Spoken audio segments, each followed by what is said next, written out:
Katika hatua inayozidi kuonesha mwelekeo wa hali ya kijeshi nchini Iran, kamanda wa jeshi la anga la nchi hiyo Majid Masavi ametoa ujumbe mzito kwa wananchi wake, huku akisisitiza mshikamano na utayari wa kijeshi. Akizungumza katika hotuba maalum usiku, kamanda Masavi aliwapongeza wananchi wa Iran kwa kile alichokiita uzalendo na ulinzi wa taifa lao, akieleza kuwa nguvu ya taifa inaanzia kwa wananchi wake. Alinukuliwa akisema, "Nimefurahi kuzungumza nanyi usiku huu. Wananchi wa Iran, niwapongeze kwa kulinda vyema bendera. Nami kama kamanda wa anga, nataka leo tupeane mkataba wetu ambao nitauheshimu. Endapo adui yetu atafanya makosa yoyote, basi mtasema ninyi wapi tupige na kwa kiwango gani.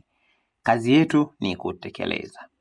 Kauli hiyo imeibua hisia tofauti ndani na nje ya Iran, huku baadhi ya wachambuzi wakitafsiri kuwa ni ishara ya kuimarisha uhusiano kati ya jeshi na raia katika kipindi hiki cha mvutano mkubwa wa kisiasa na kijeshi.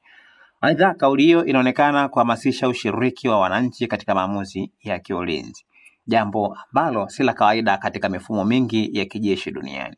Hii inaonyesha jinsi hali ya sasa ilivyo nyeti na inavyohitaji mshikamano wa hali ya juu kati ya serikali, jeshi na wananchi. Katika mitandao ya kijamii, kamanda Masavi anajulikana pia kwa jina la utani la Uncle Majid. Amekuwa akipata uungwaji mkono kutoka kwa baadhi ya wananchi, huku wengine wakionyesha wasiwasi juu ya athari za kauli hiyo katika kuongeza mvutano zaidi. Vile vile, wachambuzi wa masuala ya usalama wanasema kuwa kauli kama hizi nyingi hutumika kama mbinu ya kuweza kuonyesha nguvu na kuonya maadui, lakini pia zinaweza kuongeza pressure katika diplomasia ya kimataifa.